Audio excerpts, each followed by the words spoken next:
Chapter 1, The Architect of Shadows. Dominic Vance never trusted coincidences. 15 years as a Navy SEAL and 7-running fan of security solutions had taught him that patterns always reveal truth. So when he noticed the third missed call from his wife, Brooke, in as many days, he did not dismiss it as job stress. The evening rain lashed against the windows of his downtown Seattle office as he scrolled through text messages. All variations of the same theme: working late again. Do not wait up. Love you. His operations director, Floyd Ramirez, knocked on the doorframe. Boss, team's ready for the Peterson briefing. Dominic nodded, pushing away from his mahogany desk. The wife canceling dinner again? Floyd asked, noticing the phone in Dominic's hand. Third time this week, Dominic replied, his voice neutral despite the storm brewing inside him. Trouble in paradise? The question hung in the air. Dominic had built his company from nothing after leaving the military, specializing in high-risk security operations for clients who valued discretion above all. His reputation was unassailable. Dominic Vance protected what was his and destroyed what threatened it. No exceptions, no hesitation. Paradise is for fools who do not see the snakes, Dominic said, pocketing his phone. Let us talk about the Peterson extraction. Hours later, Dominic arrived home to the sprawling lakeside property. He de-purchased 3 years into his marriage to Brooke. The house lights were on, unusual for 11 p.m. He entered silently, as was his habit, and heard laughter from the kitchen. Brooke stood at the island counter, still in her hospital scrubs, talking animatedly on the phone. She had not heard him enter. He does not suspect a thing, she was saying, her voice playful. Do not worry, he has married his work. I know. Soon, I promise. Dominic stepped back into the shadows of the hallway, his face impassive as he catalogued every word, every inflection. When she ended the call, he waited 30 seconds before deliberately making noise, shutting the front door with enough force to announce his presence. Dom? Brooke's face brightened when he entered the kitchen, her green eyes sparkling with a warmth that now seemed calculated. I did not think you'd be home before midnight. He kissed her cheek, noting the unfamiliar colon, clinging to her skin, meeting in too early. Who are you talking to? Oh, just Leslie about the hospital fundraiser. The lie slipped out effortlessly. Leslie Porter, her best friend and fellow surgeon at Seattle Memorial. Dominic nodded, pouring himself a whiskey. How's the cardiac unit? Busy, she said, turning away to rinse her mug in the sink. We had a triple bypass that ran long. Another lie. He'd already checked the hospital's surgery schedule, a habit from when they first started dating 5 years ago. Nope, bypass surgeries today. I'm gonna shower, she said, brushing past him. Do not wait up. As she walked upstairs, Dominic sent a text to Xavier Wells, his chief of security operations, surveillance protocol Heimdall. Full spectrum, priority 1. The response came seconds later. Understood. Starting tonight, Dominic sipped his whiskey, gazing out at the rain-slicked garden. He had not built an empire by being reactive. Whoever was threatening what was his with LearnWise former SEAL team had nicknamed him the Architect because he did not just eliminate threats. He designed their destruction. Chapter 2, The Surgeon's Secret. Dominic studied the surveillance reports with clinical detachment. For 2 months, Xavier had documented Brooke's movements, communications, and discrepancies. The pattern was undeniable: regular meetings with Dr. Liam Hargrove, chief of cardiology at Seattle Memorial, always in the same private room at the Illusion Hotel. Just careful, Xavier said, sliding another photo across Dominic's desk. But not careful enough. The image showed Brooke and Liam in the hotel parking garage, locked in an embrace. Dominic's expression remained unchanged. Depression was a liability when planning a response. What do we know about him? Dominic asked, voice steady. Xavier opened a dossier. Liam Hargrove, 41, Harvard Medical School, divorced twice, known for aggressive pursuit of female colleagues. Board memberships at 3 hospitals. Gambling habit he keeps hidden from a medical board. Financial situation leveraged to the health. Testimony to 2 ex-wives. Mortgage on a waterfront mansion, 3 luxury cars. Yes, keeping up appearances but barely treading water. Dominic nodded, and his relationship with my wife. Based on intercepted messages. It's been ongoing for at least 4 months. They re careful in their communications, but the content is explicit. Dominic closed the file. Continue surveillance. I want everything. His finances, medical records, phone logs, social media. Find me leverage points. Already underway, Xavier confirmed. There's one more thing. He paused, uncharacteristically hesitant. Say it, Dominic commanded. Yesterday, Brooke visited an OBGYN. Not a regular doctor. Private practice in Bellevue. Dominic's eyes narrowed slightly. The only visible reaction. Confirm it. 3 days later, Brooke announced her pregnancy over dinner. Dominic watched her face carefully as she shared the news, noting the calculated enthusiasm, the practiced surprise. That's wonderful, he said, raising his water glass in a toast. How far along? About 8 weeks, she replied, relief evident in her smile. I wanted to be sure before telling you. Dominic did the mental calculation. 8 weeks ago, he'd been in Dubai for 12 days, securing a chic compound. The timing was deliberate. She thought he would not notice. He smiled and took her hand across the table. I could not be happier. That night, as she slept, Dominic made a call from his home office. Preston, it's Dominic Vance. I need a consultation. Dr.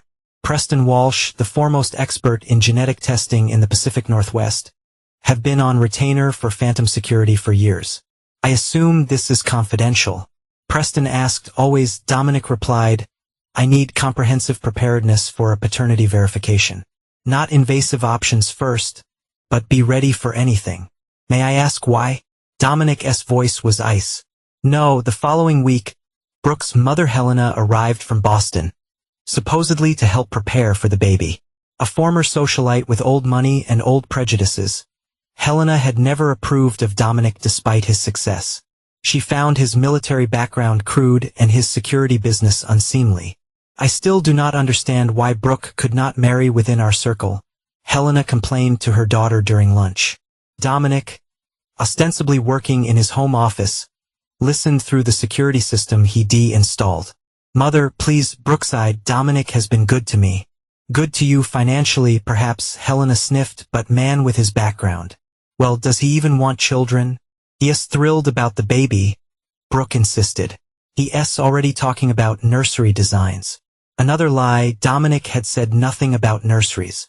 Well, I suppose we should be grateful for small mercies, Helena said.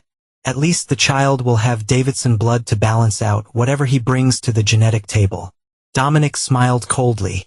The pieces were aligning perfectly. Chapter 3, The Gathering Storm. As Brooke's pregnancy progressed, Dominic executed his plan with methodical precision.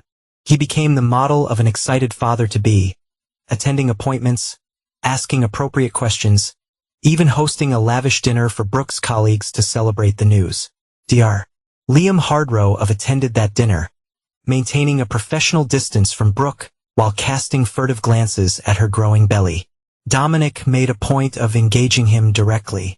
Liam, Brooke speaks highly of your work in the cardiology department, he said, casually swirling his gotch. Liam's smile did not reach his eyes.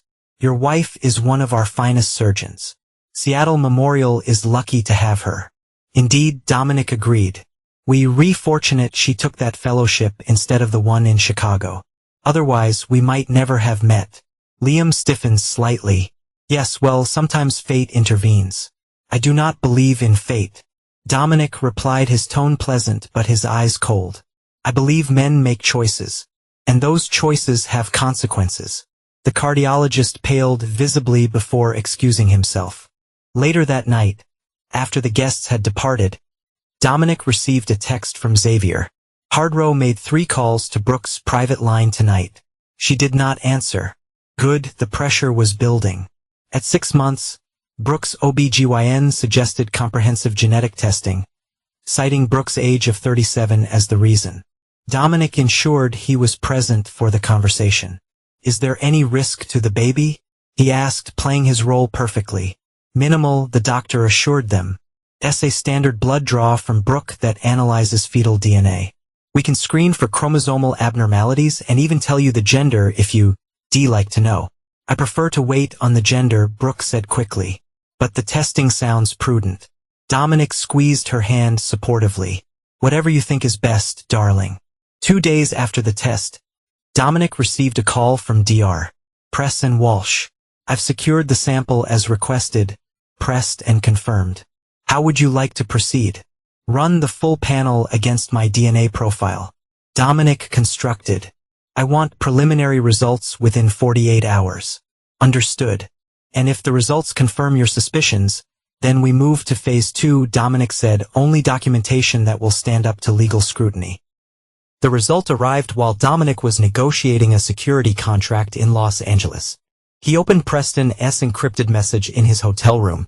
Analysis confirms non-paternal event. 0% probability of biological relation. Full report ready upon your return.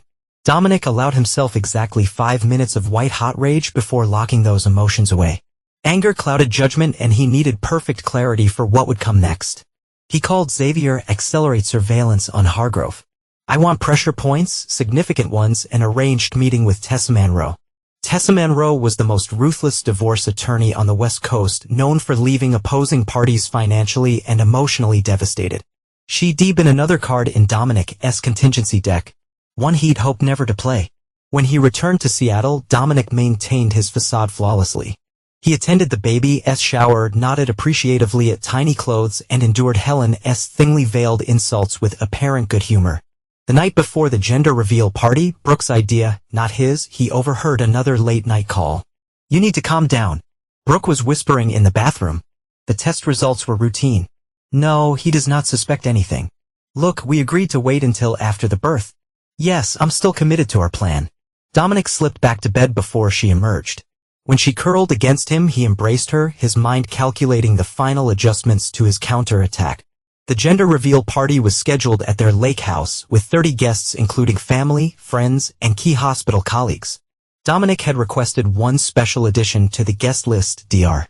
Preston Walsh, introduced as an old friend and business associate. As glasses clinked and congratulations flowed, Dominic observed Brooke and Liam maintaining their careful distance, communicating only through glances and brief, seemingly professional exchanges. Helena hovered near her daughter, periodically casting disapproving looks toward her son-in-law. Perfect, all the players were in position. The moment approached, Brooke stood beside the elaborate cake that would reveal blue or pink when cut. Dominic took his place next to her, knife in hand, smiling for the cameras. Before we cut, Helena announced, raising her champagne fluid. I'd like to toast to my first grandchild, a Davidson through and through. For the baby, the guests echoed. Dominic noticed Preston positioning himself near the door, medical bag in hand. Right on schedule, as they prepared to cut the cake, Helena stepped closer, examining Brooke's profile. Her expression suddenly shifted. Something's not right, she murmured, her society manners momentarily forgotten. The facial structure it reminds me of, she stopped abruptly, eyes darting to Liam across the room, then back to Brooke's pregnant form. The room quieted as Helen's face contorted with realization and rage. She gripped Brooke's arm, her voice carrying clearly through the silence. This baby not be our blood. Everyone went quiet. Brooklyn fused. Dominic just smiled, then the door opened and Preston walked in, holding a manila envelope. Actually, Preston announced with clinical precision, there's something you need to know. Chapter 4, the test results. Actually, there's something you need to know. Dr. Preston, while stated, his clinical tone slicing through the stunned silence. All eyes turned to the distinguished geneticist as he approached Dominic and Brooke. Brooke's face drained of color. Who is this? What's happening? Dominic placed a steady hand on her shoulder. His touch gentle, but his eyes hard as granite. This is Dr. Preston, while she's one of the country's leading experts in genetic testing. Helen stepped forward, champagne glass still clutched in her manicured hand. What is the meaning of this interruption? Preston held up the manila envelope. Mrs. Vance, I'm afraid there's an irregularity with your amniocentesis results that requires immediate attention. A murmur rippled through the gathered guests. Dominic scanned a room, noting Liam Hargrove's ashen face as the cardiologist backed slowly toward the terrorist doors. This is absurd, Brooke protested, her voice rising with practiced indignation. My OB is on my test results. There are no irregularities. That's partially correct. Preston replied evenly. Your regular OB has the standard screening results, but the amniotic fluid was also sent to my specialized lab for advanced genetic mapping. Without my consent, Brooke's eyes flashed with genuine anger. Now, with the consent of the child's father, Preston countered, glancing at Dominic. Helena's grip tightened on her glass. What irregularity could possibly warrant this humiliating spectacle? Perhaps we should discuss this privately. Brooke suggested desperately. Why? Dominic asked, his voice unnervingly calm. These are our closest friends and family. Surely we can trust them with important medical information about our child. Every emphasis on "our" was a dagger, and Brooke flinched visibly at each one. Preston opened the envelope and removed several documents. The testing revealed two significant findings. First, the child is male. The chorus of congratulatory murmurs began, but quickly died as Preston continued. Second, there's a 0% probability that Mr. Vance is the biological father. The room erupted. Helena gasped dramatically, clutching her pearls. Several guests began edging toward the exits. Brooke's friend Leslie covered her mouth in shock. That's impossible. Brooke whispered, though her eyes told a different story. There must be some mistake. Science does not make mistakes of this magnitude. Preston replied, we ran the analysis 3 times to confirm. The DNA profile shows the child carries markers consistent with Mediterranean genetic heritage. All eyes inadvertently shifted to Liam Hargrove, whose Italian ancestry was well known at the hospital. This is outrageous, Helena sputtered, suddenly protective of her daughter despite her earlier suspicion. Dominic, how could you orchestrate such a public humiliation? Dominic's expression remained impassive. Is a humiliation to seek the truth, Helena? I thought the Davidsons valued honesty above all. Do not you dare lecture me about values, Helen hissed. Not when you turned what should be a joyous family occasion into this circus. A circus indeed, Dominic agreed, turning to Facebook, though I believe we're still missing one crucial performer. Dr. Hargrove, would you care to join us at the center ring? Liam froze halfway to the terrorist door, trapped like prey in the gaze of a predator. This does not concern him. Brooke protested frantically. Does not it? Dominic asked softly. Dr. Walsh, would you please elaborate on the other genetic markers you identified? Preston nodded. The fetus carries several distinctive hereditary traits, including markers for a rare blood type, a B negative with a Bombay phenotype. Fascinating, Dominic used, and how common is this blood type, Dr. Extremely rare? Approximately 1 in 5 million individuals, 1 in 5 million, Dominic repeated thoughtfully. And yet, by remarkable coincidence, our hospital's chief cardiology has documented this exact blood type in his medical records. He turned to Liam. Is not that correct, Dr. Hargrove? Liam's silence was damning. Brooke began to tremble visibly. You've been planning this, she accused Dominic, tears welling in her eyes. All of it, planning, Dominic raised an eyebrow. I merely sought answers to questions raised by your behavior. The late-night calls, the hotel meetings, the convenient timing of the pregnancy while I was overseas. Brooke's tears stopped abruptly, her expression hardening. You had me follow? I had my wife protected. Dominic corrected her, as I do with all my valuable assets. The calculated coldness of his response sent a chill through the room. Even Helena seemed momentarily speechless. Liam finally stepped forward, his physician's instinct to protect overriding his fear. Brooke, do not say anything else. This is clearly a setup. Dominic smiled thinly. A setup requires deception. Dr. Have I presented anything but verifiable facts? You've presented selective information in the most damaging way possible. Liam countered, finding his courage. Yes, Brooke and I have been seeing each other. Yes, the child is mine. But your portrayal of Brooke as the villain here ignores the years of emotional neglect she suffered while you built your precious security empire. How noble of you to defend her honor. Dominic replied, his tone dangerously soft. Tell me, when you re-meeting my wife at the Illusion Hotel, were you planning to leave your gambling debts behind as well, or were you hoping Brooke's inheritance would cover those too? Liam blanched. You do not know what you're talking about. $478,000 to underground poker games in the last 18 months. Another $350,000 to offshore sports betting sites. Your financial advisor has been quite worried about your aggressive investment strategy. The precision of these figures has silenced Liam more effectively than any threat could have. Dominic turned back to the stunned guests. I apologize for the dramatic revelation. Please enjoy the refreshments while my wife, her lover, and I discuss the path forward. He gestured toward his home office as the three moved toward the hallway. Helena recovered her voice. Brooke, do not go anywhere with him. We'll call our lawyers immediately. Dominic paused, addressing his mother-in-law with perfect courtesy. Helena, you're welcome to join us. In fact, I insist, as you said, this is a family matter. The four retreated to Dominic's office, leaving the party in disarray. Once inside, Dominic closed the door and activated a switch under his desk. A subtle hum indicated the room's soundproofing was now engaged. You calculating bastard, Brooke spat, all pretense abandoned. You humiliated me in front of everyone I know. An interesting complaint from a woman carrying another man's child. Dominic replied, seating himself behind his desk. But then hypocrisy has always been your specialty. Has not it? Helena moved to stand protectively beside her daughter.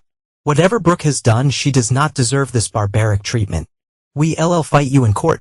By all means, Dominic said, opening a drawer and removing a thick dossier. But before you engage your army of lawyers, you might want to review this.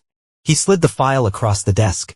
Liam reluctantly opened it, his face growing increasingly pale as he flipped through the pages. What is it? Brooke demanded documentation of your lover's gambling debts. Dominic explained, including his recent attempts to access restricted medication at the hospital for resale to cover those debts. Liam slammed the file shut. This is fabricated. You're trying to frame me. Am I? D.A. Does not think so. They've been building their own case for months. I merely accelerated their timeline. You rebluffing. Liam challenged, those voice lacked conviction. Dominic does not bluff. Brooke said quietly, her anger giving way to fear. What do you want? Dominic steepled his fingers. Nearly what's fair. A divorce with a settlement that acknowledges the magnitude of your betrayal. Dr. Hardrow will resign his position at Seattle Memorial and seek employment elsewhere. Perhaps in a rural setting where his talents will be appreciated but temptations minimized. And if we refuse, Helen had demanded. Then the D.A. receives my complete file on Dr. Hardrow tomorrow morning.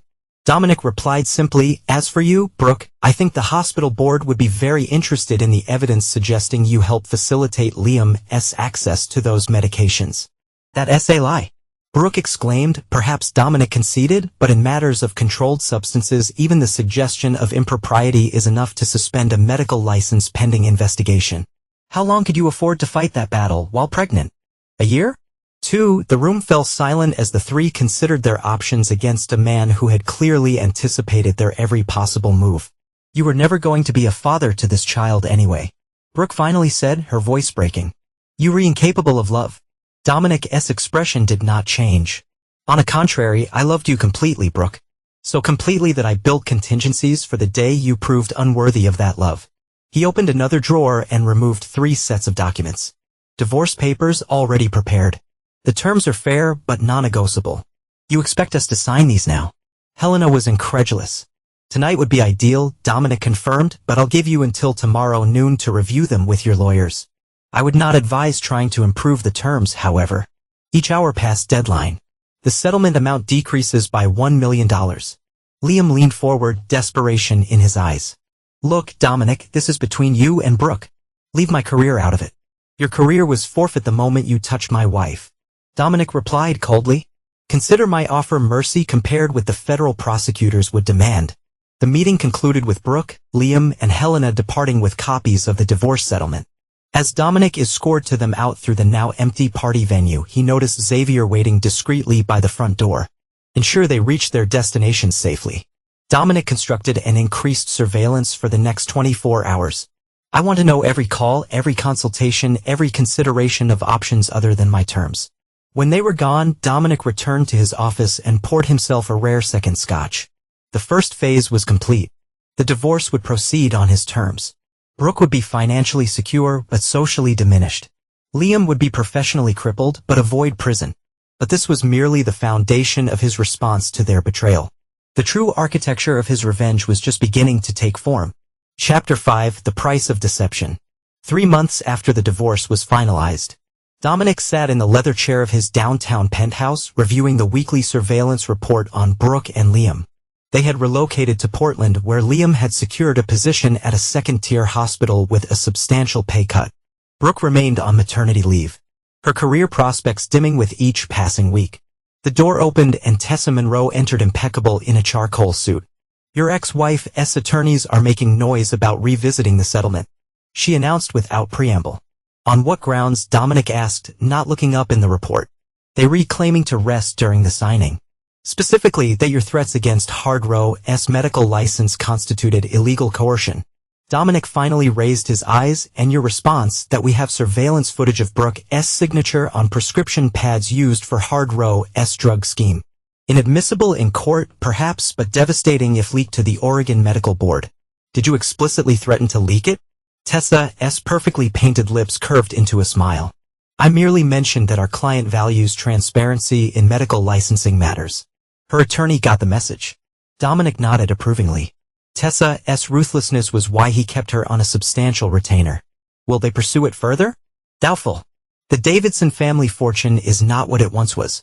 Helen has been making inquiries about loans against her Boston property. This was news. Financial difficulties? Significant ones. The family trust took heavy losses in some unwise investments. Your divorce settlement was actually more generous than Brooke deserved given their circumstances. Dominic made a mental note to have Xavier investigate these financial troubles more thoroughly. Not because he cared about Helen's plight, but because any vulnerability could be leveraged. What about the child? He asked, his tone neutral. Born 2 weeks ago, healthy boy, 8 pounds 3 ounces. They named him Alexander Hargrove. Dominic's expression remained unchanged, but something flickered in his eyes. Not pain, but a cold calculation. And Hargrove's gambling resumed within 6 weeks of their relocation. He's already found a high-stakes game in Portland. Currently down about $45,000. Predictable, Dominic murmured, and their relationship strained. 3 domestic disturbance calls to their apartment in the last month, though no charge is filed. Dominic closed the surveillance file. Continue monitoring. I want to know the moment Hargrove's debts exceed $100,000. May I ask why the threshold is significant? Tessa inquired. Because men like Hargrove become truly desperate at 6 figures, Dominic explained. And desperate men make catastrophic decisions. After Tessa departed, Dominic moved to the floor-to-ceiling windows overlooking Seattle skyline.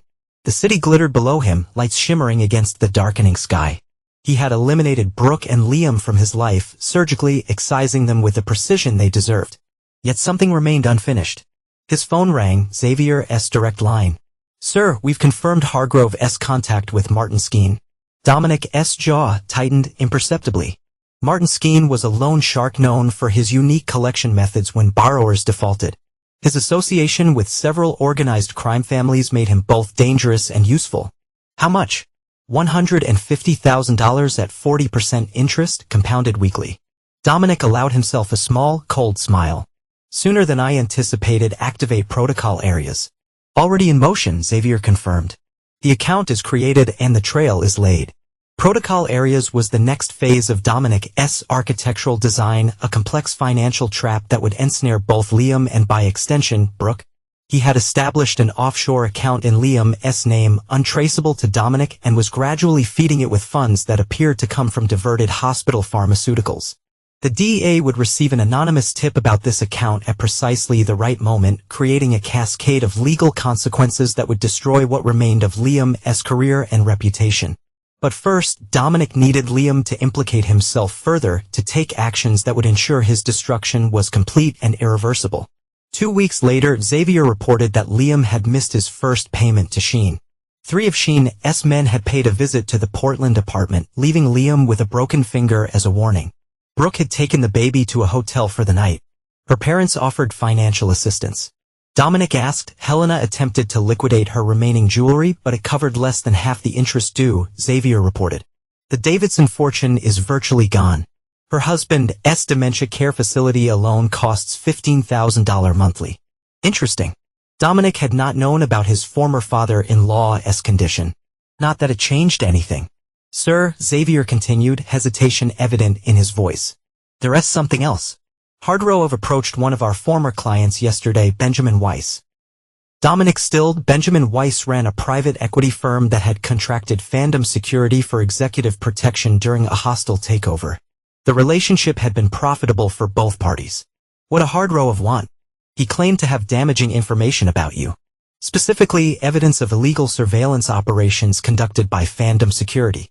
He offered to sell this information to Weiss, knowing your history. Dominic's eyes narrowed fractionally. Does he actually possess such evidence? Nothing substantial. Some recorded conversations with Brooke where you apparently mentioned surveillance capabilities. Nothing that would stand up to scrutiny. And Weiss' response? He strong hard row of long recorded the conversation. Then contacted us immediately. He awaiting your instruction on how to proceed. Dominic considered this development. Hard row of desperate move presented both risk and opportunity. Tell Weiss to express interest. Schedule a meeting for next week. Have him request specific examples of the evidence Hardgrove claims to possess. Should we prepare legal countermeasures? Xavier asked, not yet. This plays perfectly into protocol areas. Dominic paused. What's Brooke's involvement in this? Unclear. Our surveillance indicates increasing conflict between them, primarily about money. She scheduled a job interview at Portland General next week. Ensure she gets the position. Dominic constructed. We need her financially independent enough to make choices, but not so secure that she can extract herself from Hardgrove entirely. Xavier hesitated again. Sir, manipulating hospital hiring decisions is outside our usual. The chief of surgery owes me a favor from Kandahar. Dominic interrupted. Make the call. After hanging up, Dominic accessed to secure server and reviewed protocol areas. Each component was meticulously designed. Each contingency accounted for.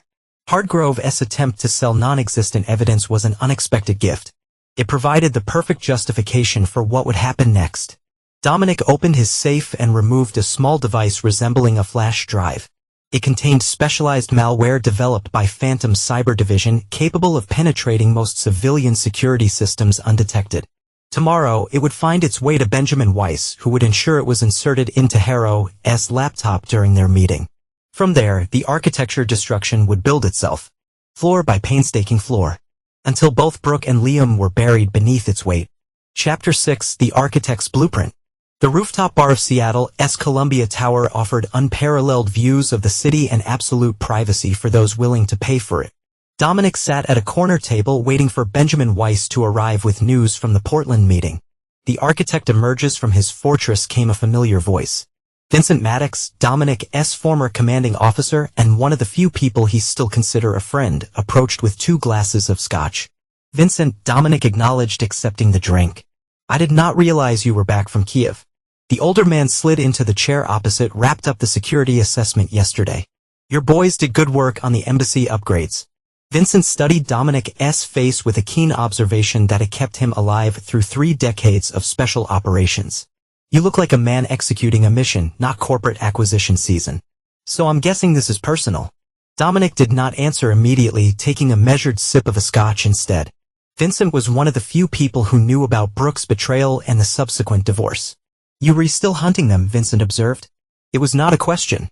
Justice is not revenge. Dominic replied evenly. Bullshit, Vincent chuckled without humor. I trained you, remember? I know the difference between a man seeking justice and one designing annihilation. He leaned forward. The question is whether you considered the collateral damage. Dominic's eyes hardened. There would not be any. No, what about the kid? He did not ask to be born into this mess. The child will be provided for. Dominic said dismissively. My issue is with Brooke and Hardgrove, not an innocent infant. Vincent nodded slowly. Good, because crossing that line would make you something I did not train you to be. Their conversation paused as Benjamin Weiss approached. His normally confident stride tentative as he neared their table. Dominic, he greeted nervously. Mr. Maddox, report, Dominic said simply. Benjamin sank into a chair. The meeting when his plan, Hardgrove is desperate, practically sweating financial panic.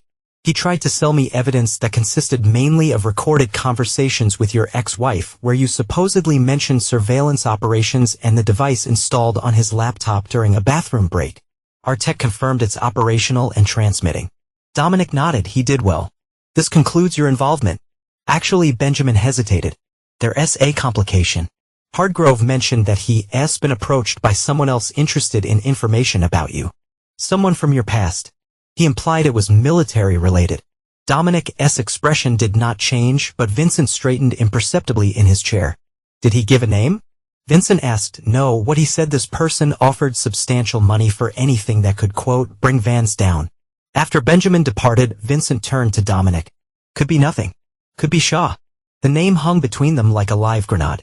Colonel Robert Shaw had commanded the ill-fated Operation Service in Syria, where bad intelligence had led to civilian casualties. Dominic's testimony had ended Shaw's career and nearly resulted in criminal charges. Shaw's been quiet for years. Dominic noted, men like Shaw do not forgive or forget. Vincent countered, and using your ex-wife's lover as a proxy would be a style. Dominic considered this new variable in his calculations. If Shaw was involved, the risk parameters changed significantly.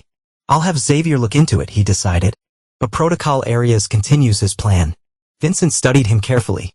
Just remember what I taught you about complex operations. The more moving parts, the more potential points of failure. Dominic recited. I have not forgotten. See that you do not. Because from where I'm sitting, you're rebuilding a house of cards in a hurricane. 3 days later, Dominic received confirmation that the malware was functioning perfectly. Every keystroke on Harrow's laptop, every email, every web search was being monitored. The picture it painted was one of escalating desperation.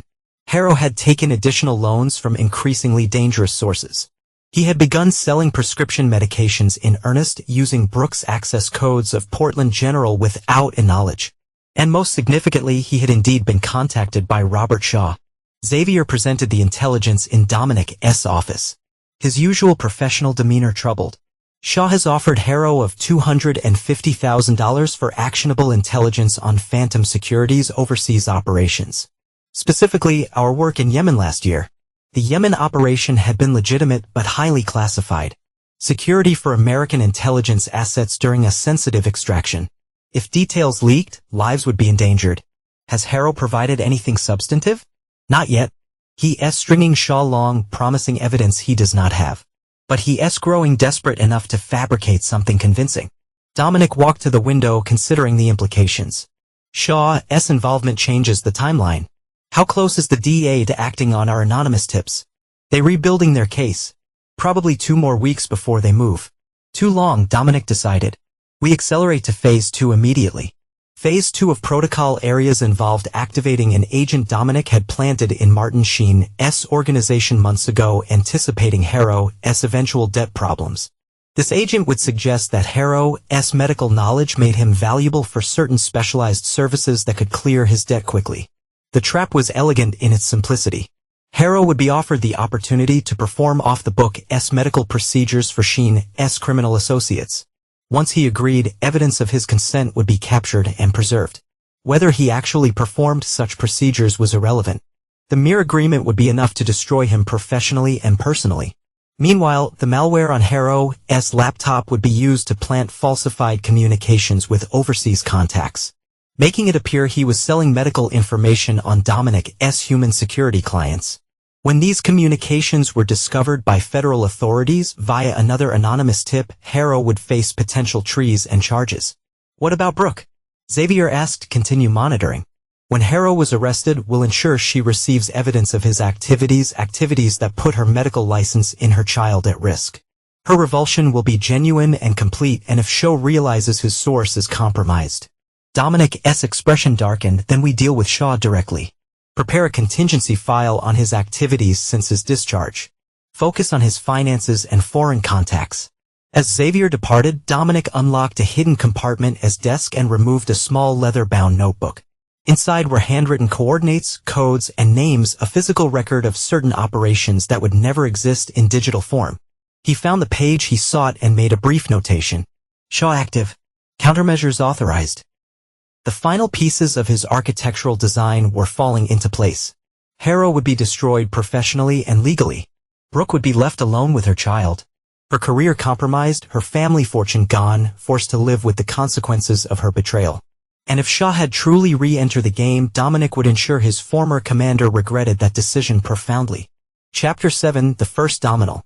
The call came at 3:17 a.m., pulling Dominic from a light sleep. Xavier's voice was tense despite his attempt at professional calm. Sir, Harrow took the bait. He met with Scene's representative tonight and agreed to perform an off-the-book surgery on one of their associates with a gunshot wound. The entire conversation was recorded. Dominic sat up, instantly alert. Whereas the patient? There is not one. It was a test of Harrow's willingness. He's scheduled to perform the fictional procedure tomorrow night. And Brooke, home with the child. Our surveillance indicates she's unaware of Harrow's arrangement. Though she knows he met with business associates tonight, Dominic processed this information. Has the date it been notified? Anonymous tips sent 30 minutes ago with Harrow's location for tomorrow night and partial details of the arrangement. They remobilizing a surveillance team now. Good. And Shaw still in contact with Harrow. He's increased his offer to $500,000 for information on Yemen. Harrow is fabricating documents using information he's gleaned from news sources and his conversations with Brooke. Dominic's jaw tightened. The fabrications would not be dangerous to national security. Harrow did not have access to actual classified material. But the attempt itself was enough to trigger federal interest in counterintelligence circles. Execute Phase 2, Component B, he ordered, route the fabricated communications through the implanted channels. Ensure they read discoverable by the counterintelligence sweep that will follow the DA raid. Already underway, Xavier confirmed. There's one more development.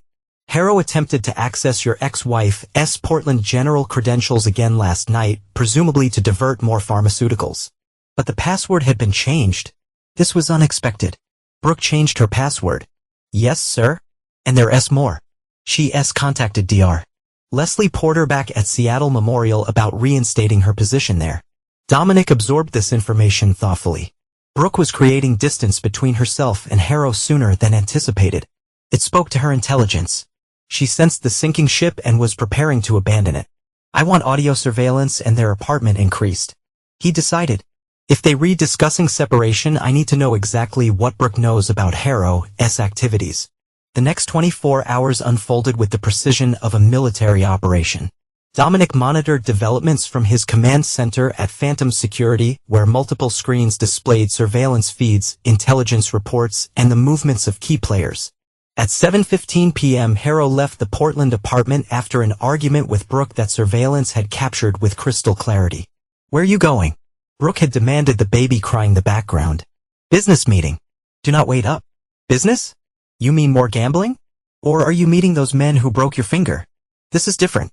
I found a way to clear the debts. All of them. By doing what exactly?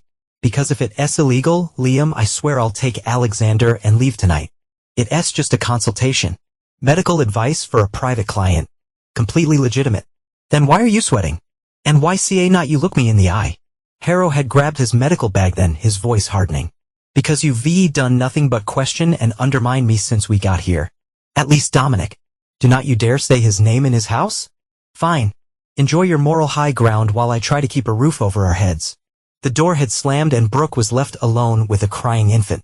At 8:43 p.m. Harrow arrived in an abandoned medical clinic on Portland's east side. A location chosen by Sheen's representative and now surrounded by unmarked DA vehicles. At 9:17 p.m. Harrow entered the building carrying his medical bag, and now containing surgical supplies he'd stolen from Portland General. At 9:22 p.m. DA agents stormed the building, arresting Harrow along with two undercover operatives posing as Sheen's men. Dominic watched the arrest feed with cold satisfaction. Phase 2 was proceeding exactly as designed. Within hours, the contents of Harrow's laptop would be discovered, revealing both as illegal pharmaceutical activities and as fabricated communications with foreign entities interested in classified U.S. operations. Sir, Xavier interrupted his contemplation. Brooke Vance just received a call from the Portland Police Department informing her of her partner's arrest. Show me, Dominic ordered. The surveillance feed from the Portland Department appeared on the main screen. Brooke stood in the kitchen, phone pressed to her ear, her face a mask of shock and building anger. Conspiracy to distribute controlled substances, she repeated to the officer on the line. There must be some mistake. Liam is a cardiologist, he does not. She stopped, her expression changing as realization dawned. Yes, I understand. No, I have no knowledge of any illegal activities. Of course, I'll cooperate fully. After hanging up, she did not cry. Instead, she moved with surprising efficiency, pulling a suitcase from the closet and beginning to pack essential items for herself and the baby.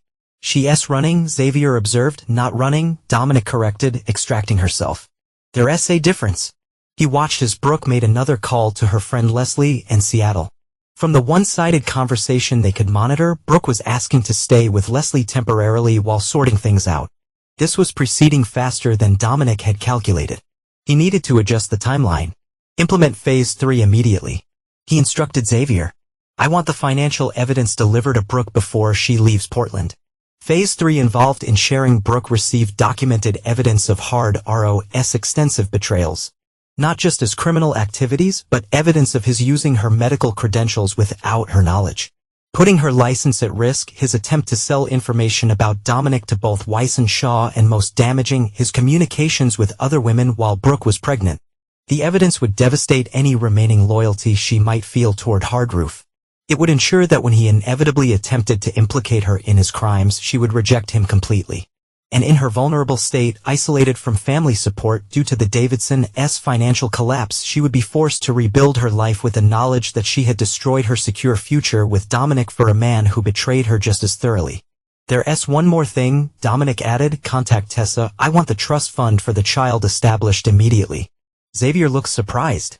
Sir, the boy is innocent in this, Dominic stated flatly, set up the irrevocable trust as planned. $2 million accessible when he turns 25, provided he has no contact with Hardroof. Brooke is to be notified of its existence, but given no control over the funds. 2 hours later, a courier delivered a package to Brooke's apartment. The surveillance feed showed her opening it, her hands trembling slightly as she reviewed the contents. The documentation was comprehensive, leaving no doubt about the extent of Hardroof's exceptions. Her face transformed as she read, shocked giving way to disgust, then hardening into cold fury. When she reached the final document, notification of the trust fund for Alexander, her composure finally broke.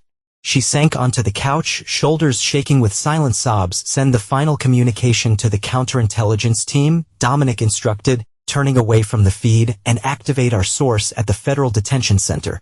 I want to know the moment Shaw attempts contact with Hardroof. The machinery of destruction was now fully in motion. Hardroof would face federal charges for multiple felonies. His medical career was over. His freedom would soon follow. Brooke was left to rebuild from ruins. Her betrayal rewarded with isolation and the knowledge that she had sacrificed a loyal husband for a man who had used her just as ruthlessly.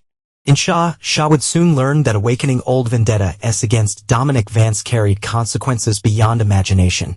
That night, alone in his penthouse, Dominic reviewed the day's developments with detached analysis. Protocol Ares was proceeding as designed. It felt no sense of triumph or satisfaction. Revenge, he reflected, was not about emotional gratification. It was about restoring balance to a universe where betrayal had disrupted the natural order. His phone chimed with a secure message from Vancy-Maddox. Shaw hunting actively. Watch your 6. Dominic acknowledged the warning with a current reply, then moved to the window overlooking the Seattle skyline. Somewhere in Portland, Brooke was packing to leave the life she had chosen over him. Somewhere in federal custody, Hargrove was beginning to understand the architect of his destruction. And somewhere in the shadows, Robert Shaw was making his next move in a game he did not realize Dominic had been playing for months. The first domino had fallen precisely as designed. The cascade that followed would be spectacular in its inevitability. Chapter 8, The Point of No Return. 3 weeks after Hargrove's arrest, Dominic sat across from FBI Special Agent Diana Rodriguez in a secure conference room at the Seattle Federal Building. Their conversation was officially off the record. A professional courtesy extended to Dominic based on his company's history of cooperation with federal authorities.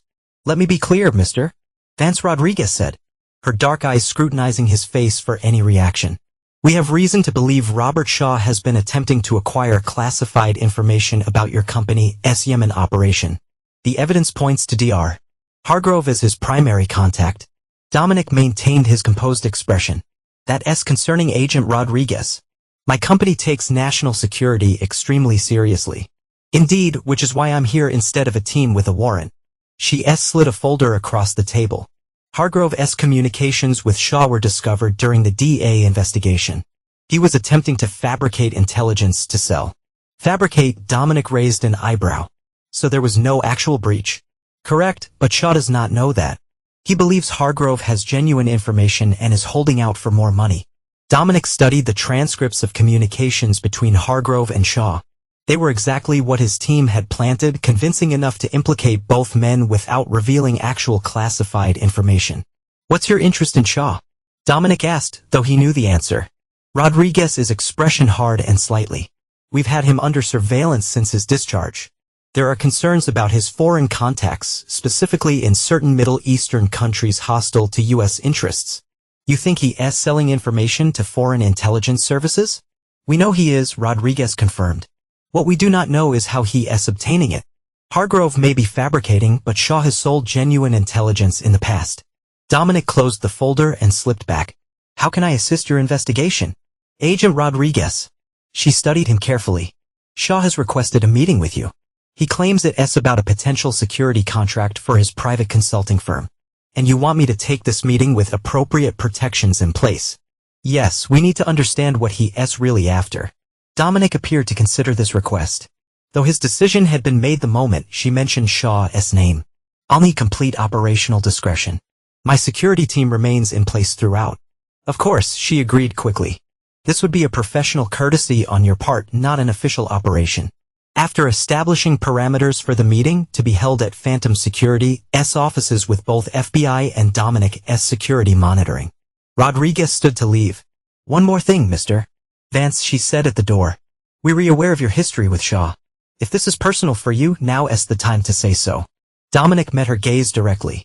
All security matters, a professional, Agent Rodriguez. Personal feelings have no place in this line of work. She nodded, clearly not believing him but accepting the response. The meeting is set for tomorrow at 2 p.m. Shaw believes it's a private business discussion. She has no knowledge of our involvement. After she departed, Dominic contacted Xavier. Shaw is coming here tomorrow, coordinate with the FBI surveillance team, but our people maintained primary security positions. Understood, Xavier replied. Should we implement Protocol Hydra? Dominic considered the question carefully. Protocol Hydra was designed specifically for encounters with Shaw, a comprehensive recording and tracking system that would document every word, every movement, every electronic signature. It went far beyond standard security measures. Yes, full implementation, and Xavier. Sir, ensure our secure room is prepared. If Shaw reveals anything of substance, we may need a more private venue for continued discussions. The following day, Robert Shaw arrived precisely at 2 p.m. Looking every bit the successful private security consultant he purported to be. His military bearing remained evident in his posture and calculated movements, but his expensive suit and carefully maintained silver hair projected affluence and legitimacy. Dominic greeted him in the main conference room, maintaining a professional demeanor despite the history between them. Colonel Shaw, he acknowledged, it's been some time, not Colonel anymore. Shaw corrected with a tight smile, just Robert now, or Bob, to my clients. What can Phantom Security do for you? Bob. Shaw settled into a chair, declining the offered coffee. I'll be direct, Dominic. My firm has secured a contract to provide security consultation for several energy companies expanding into the Yemeni market. Your work there last year was impressive. I'm hoping we might discuss a potential collaboration. Dominic noted the careful phrasing.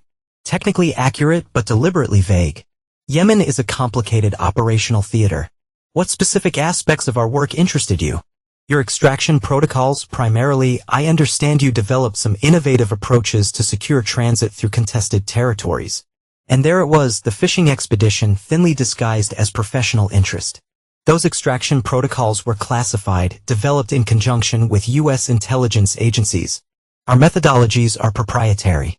Dominic replied evenly, though I'm curious how you became aware of them, given the confidential nature of that operation. Shaw's smile did not waver. Our industry runs on information, Dominic. You know that better than most. Indeed, including information about who's been attempting to purchase classified intelligence from disgraced physicians. The shift in atmosphere was immediate. Shaw's expression hardened, though his posture remained relaxed. I'm not sure what you're implying. No implication. Simple fact. Dr. Liam Hargrove has been quite forthcoming with federal investigators about your generous offers for information regarding Phantom's Yemen operations. Shaw's eyes narrowed fractionally. The only indication that Dominic's direct approach had surprised him. If some desperate doctor and legal trouble is making accusations, I'd hardly consider that reliable intelligence. The federal counterintelligence team has documentation of your communications. Quite detailed documentation. For several seconds, silence filled the room as Shaw recalculated his position. When he spoke again, his tone had shifted to one of quiet intensity. Let's be honest with each other, Dominic. We both know what this is really about. Syria, Operation Service, ancient history, Dominic replied dismissively. Not to me, Shaw countered, leaning forward slightly. Your testimony destroyed my career. Everything ID built over 3 decades. Gone because you could not follow orders. I followed lawful orders. I did not participate in a cover-up of civilian casualties. Shaw's controlled facade cracked slightly, revealing the rage beneath. Those casualties were tragic but unavoidable. The mission objective was paramount. You knew that when you accepted the assignment, the mission was compromised from a start. Your intelligence was flawed, your operational plan was reckless, and your response to the consequences was criminal. Criminal, Shaw gulped. I was cleared of all charges. On technicalities, not on merit, the two men stared at each other. Years of unresolved animosity crystallizing in the silence between them. You know, Shaw finally said, his voice dangerously soft, I've spent years wondering what would hurt you most. When I heard about your divorce, the paternity scandal, the public humiliation. I thought perhaps ID found my answer. But watching you now, I realized it was not enough. Dominic's expression remained impassive, though his awareness heightened at this revelation. You've been monitoring my personal life. With great interest, Shaw confirmed. Particularly your methodical destruction of Dr. Hardroof, very impressive work, almost worthy of what I taught you in Syria. You taught me nothing except the cost of compromised leadership. Shaw laughed quietly. Is that what you tell yourself, that you read different from me? Better. He shook his head. Look in the mirror, Dominic.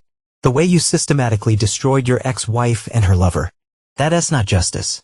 That's vengeance executed with military precision.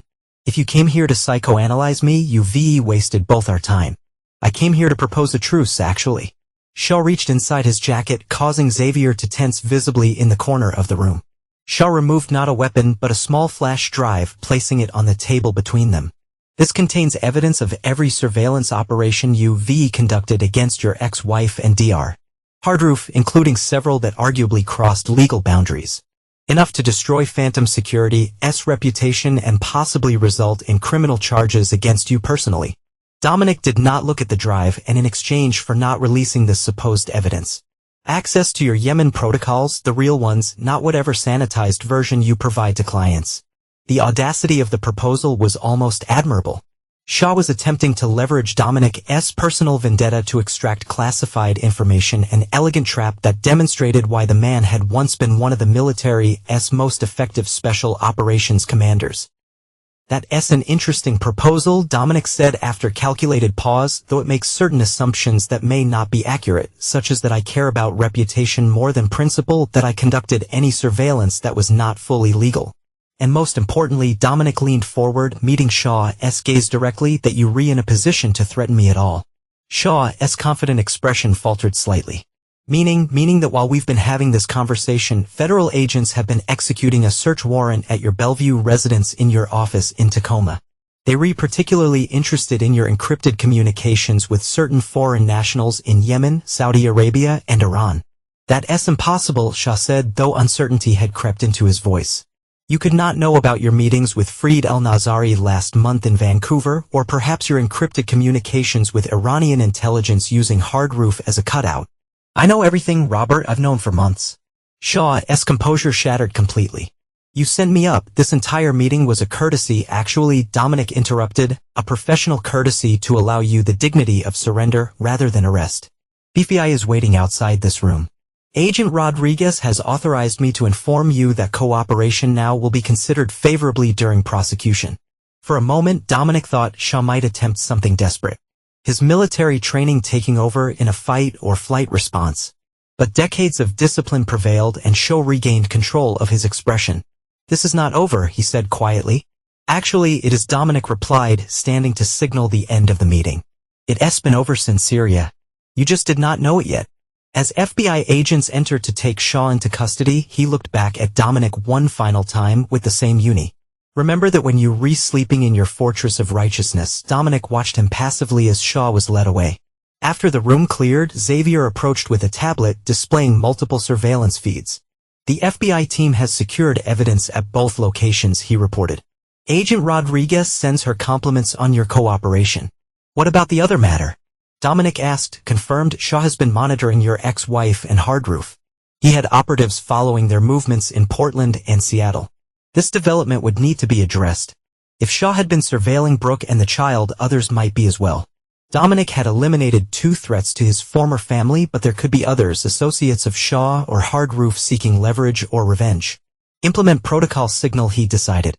Cover protection detail for Brooke and the child. They re not to know they re being watched.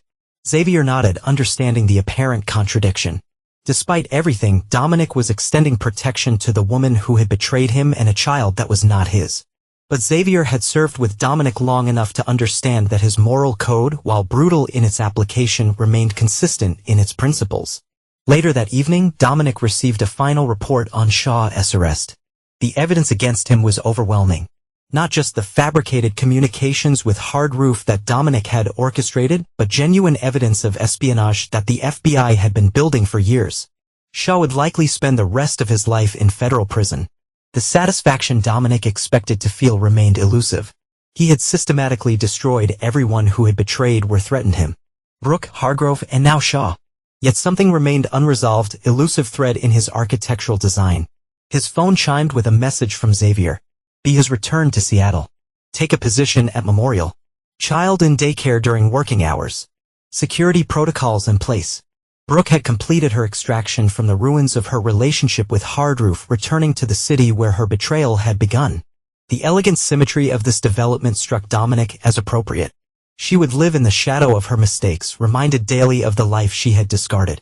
Yet even this knowledge brought no sense of completion. The architecture of his revenge was perfect in its design and execution, but the structure itself felt oddly hollow. Vincent's word from weeks earlier echoed in his mind. You're rebuilding a house of cards in a hurricane. Perhaps the flaw was not in the design, but in the purpose. Perhaps revenge, no matter how perfectly executed, could never restore what betrayal had destroyed. Dominic dismissed the thought as weakness and returned to reviewing the security protocols for Brooke and the child. His personal feelings were irrelevant. What mattered was ensuring that his architectural design was complete, that everyone who had betrayed him understood the consequences of their actions.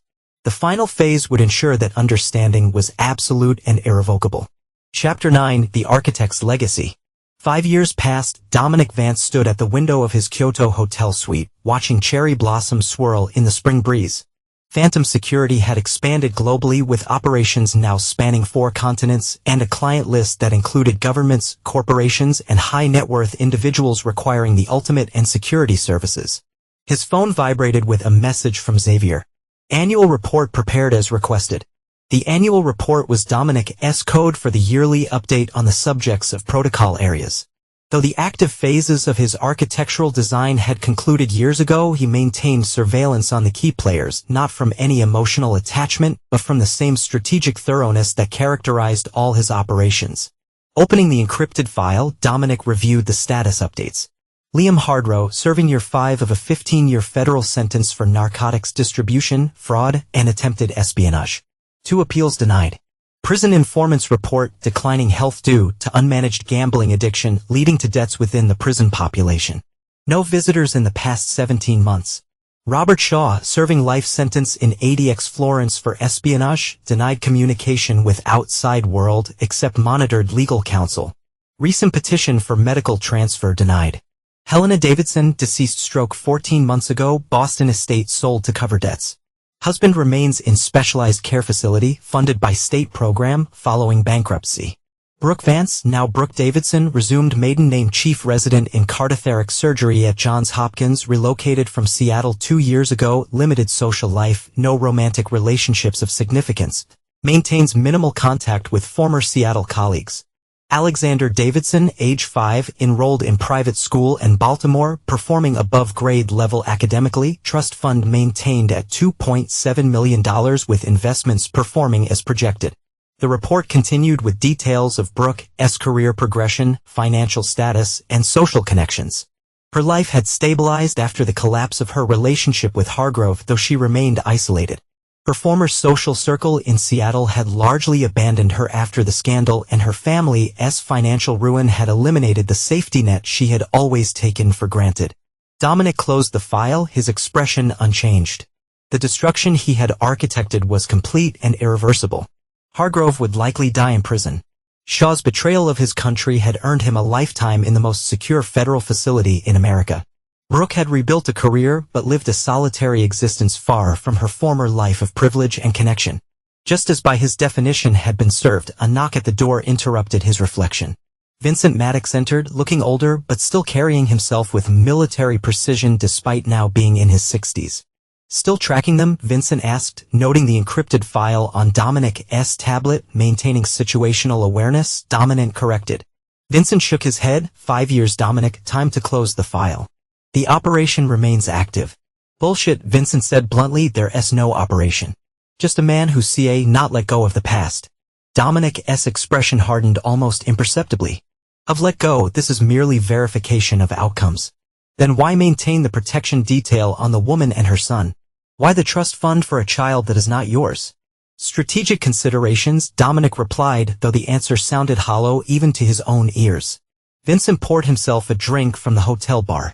You know what your problem is? You achieved everything you set out to do. Destroyed everyone who betrayed you, and still you were not satisfied. Satisfaction was never the objective. Then what was? Vincent challenged. Because from where I'm standing, you've spent 5 years perfecting a revenge that brought you no peace. Dominic did not answer immediately. The cherry blossoms outside continued their graceful descent, beautiful even in their falling. They needed to understand the consequences. He finally said, and did they? Does Hargrove, wasting away in federal prison, understand your architectural brilliance? Does Brooke, living her solitary life in Baltimore, appreciate the elegant design of her punishment? Dominic turned from the window. What's your point, Vincent? My point is that you built a perfect machine of destruction and now you not turn it off. You trapped in your own design. Vincent set down his glass. I'm not saying they did not deserve what they got. I'm saying you deserve to be free of it. I am free. Are you? When's the last time you had a relationship? Built anything that was not a security system or a revenge plot? Christ, Dominic, you're 45 years old and living like you still operating behind enemy lines. The assessment hit closer to home than Dominic cared to admit. In the years since Brooke betrayal, he had poured himself into phantom security and execution of his revenge. The company had thrived, but his personal life remained as militarily Spartan as his former SEAL Corps. I have what I need, he stated flatly. Vincent sighed. You have what you think you deserve, which is not the same thing. He moved toward the door. Your car waiting. The Matsuhira meeting is in an hour. After Vincent departed, Dominic remained by the window, uncharacteristically reflective. The yearly reports had become a ritual, a moment to confirm that the architecture of his revenge remained intact. Yet each year, the satisfaction diminished further. Perhaps Vincent was right. Perhaps the true prison was not the one holding Hargrove or Shaw, but the one Dominic had constructed around himself. A fortress of righteous vengeance that protected him from betrayal but also from connection. He picked up his phone and composed a message to Xavier, terminate protocol Sentinel. Archive also Valence on Davidson, B.E. And Davidson, A. Maintain trust fund administration only. The response came immediately, confirmed. Protection detail to be withdrawn by end of week. Are you certain? Dominic stared at the question for a long moment. Was he certain? The protection detail had been his one remaining connection to Brooke and the child. A tenuous thread justified his security, but perhaps serving a different purpose entirely. Confirmed, he replied, time to close the file. 6 months later, Dominic was reviewing expansion plans for Phantom's European operations when his secure line rang. A line known to fewer than 10 people worldwide. It's Vincent, came to familiar voice. There's a situation you need to know about. Dominic tensed slightly. Vincent's tone carried an urgency he had not heard in years. Go ahead, Hargrove is dead. Suicide in his cell 2 days ago. But before he died, he sent letters. One to federal prosecutors offering new testimony against Shaw and one to Brooke. Contents unknown, but she's been making inquiries about you since receiving it. Discreet but persistent inquiries. Dominic processed this information with his usual calculating efficiency. Any indication of threat assessment? None. My source says she's been asking about your current operations, your security protocols. Professional curiosity, not personal vendetta. Maintain distance, Dominic decided, no engagement. There's more, Vincent continued. The boy Alexander. He's been hospitalized in Baltimore. Rare blood disorder requiring specialized treatment. Prognosis guarded. The condition requires a specific type of bone marrow transplant. Given his rare blood type, finding a compatible donor has been difficult. The rare blood type AB negative with a Bombay phenotype. 1 in 5 million. The same type that had confirmed Hargrove's paternity 5 years ago. His Hargrove's tissue sample still viable for donation? Dominic asked, already knowing the answer. No, and with his death, that option is gone. The doctors are searching international registries, but the rarity makes matching extremely difficult. Dominic fell silent, his mind calculating possibilities with familiar precision. The architectural design of his revenge had been perfect in every detail except this unforeseen consequence. A child innocent of his parents' betrayal, now suffering because the mechanism of justice had removed his biological father from the equation. Send me the medical details, Dominic finally said, and have my jet prepared. You going to Baltimore? Vincent sounded surprised. What? Verification of outcomes, Dominic replied, using his own terminology. But as he ended the call, he recognized the inadequacy of that explanation.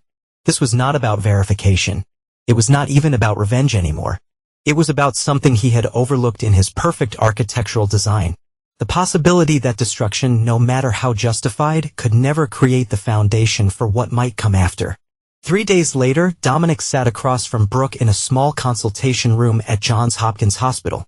She looked older, the stress of recent years evident in the fine lines around her eyes, but her posture retained the confidence he had once admired. I did not expect you to come, she said, studying him with his surgeon's analytical gaze. I maintain awareness of significant developments, he replied neutrally. He mean you've been watching us all these years? It was not a question. Yes, she nodded unsurprised. I knew it was you funding the security detail. The men were too good, too professional to be standard hospital security. It was a precaution. Shah had people monitoring you. And now, why are you here now, Dominic? He met her gaze directly. Understand, Alexander needs a bone marrow transplant. That his blood type makes finding a donor difficult. Her professional composure cracked slightly, revealing the mother beneath the surgeon. Nearly impossible. We've searched every registry. His condition is deteriorating and we're running out of time. Dominic placed the file on the table between them. My security firm maintains extensive medical databases on individuals with rare blood markers. Potential donors in case of emergency extraction scenarios. Hope flickered in her eyes. You found a match? Potentially, the individual has agreed to testing. Why would you do this? Brooke asked, suspicion replacing hope. After everything, Dominic considered her question carefully. The truth was complex, layered with contradictions even he did not fully understand. His revenge had been perfect in its execution but hollow in its aftermath. The architect had created destruction with flawless precision but failed to consider what might be built from the ruins. The child is innocent, he said simply. My issue was never with him. Brooke studied him, searching for the calculation she expected to find. And what do you want to return? Nothing. I do not believe you, she said flatly. You never do anything without a purpose, without a plan 10 steps ahead. Perhaps, Dominic acknowledged, but plans change. Priority shift. She looked down at the medical file, a conflict evident in her expression. Liam wrote to me before he died. He confessed everything. How you orchestrated his destruction, how you manipulated evidence against him. Did he mention using your medical credentials to divert pharmaceuticals, putting your license at risk, attempting to sell fabricated intelligence to a man who would have used it to endanger American operatives? No, she admitted. He portrayed himself as your victim. Nothing else. And what do you believe? Her eyes met his again, clear and direct. I believe you were both architects of destruction. He built his own lives and desperation. You built yours on calculated precision. Neither of you considered the collateral damage.